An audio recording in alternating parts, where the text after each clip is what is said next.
Hi, 3rd, 4th, and 5th graders. Happy snow day. Today, your assignment is to create a frame, a digital frame for your Zentangle that we've been working on this week.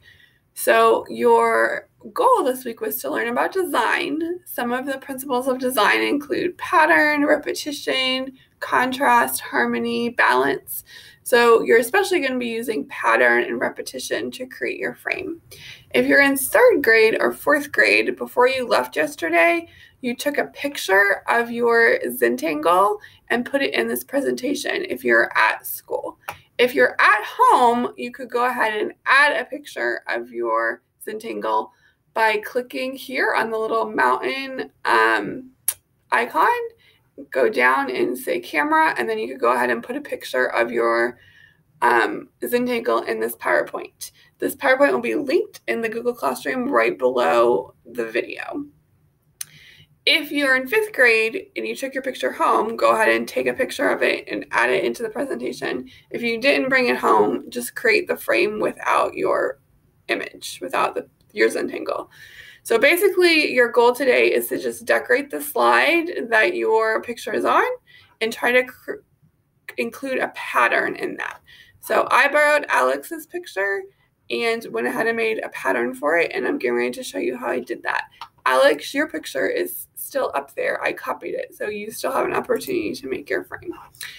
So here it is. One thing you could do before you start is if you are in the picture and you don't want to be in the picture, you can crop your picture. So the way you do that would be to click on it and then use this icon. It looks like 2 overlapping corners, and then use the black lines to just kind of pull the picture in. When you like what you've got, you hit enter, and then it's cropped. So to do these pink and green squares, I went to Insert, Shape, and then I chose a rectangle, and I added that around my picture. Then I went to made sure my square was chosen. I went to the fill bucket, chose the color I wanted. To make it go behind my Zentangle, I'm going to click on my keypad with both of my fingers. So it brings up this menu, and then I'm going to go to Order, Send to Back. So I'm going to do the same thing again to get the green square. Insert, Shape, Shape, Rectangle, draw my rectangle, go to the fill bucket to pick the color that I want. And then I'm going to click on my key touchpad with both fingers, then go to Order, Send to Back. To get the triangles, I did the same thing. Insert, Shape, Shape, and then I found the triangles. Now, obviously, you could pick a different shape. You don't have to make your picture look like I did. You could do it however you want. Drew the shape that I wanted, and then went to the fill bucket and changed the color.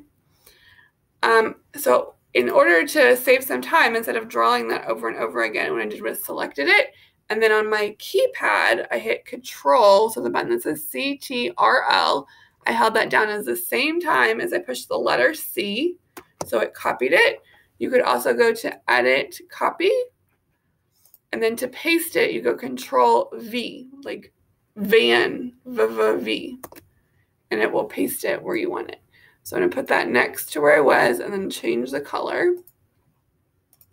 Now, I want to copy both of those together. So I'm going to use my touchpad to draw a square around both of them at the same time.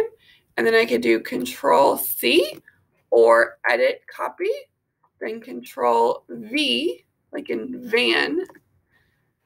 And then I could have both of them at the same time, so I don't have to keep redrawing it. And I'm going to hit Control V or Edit, Paste, and paste my shapes again. Control V.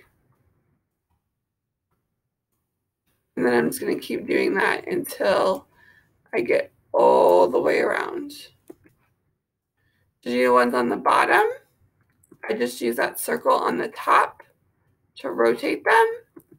So here's this, I grab this little circle, I flip it around.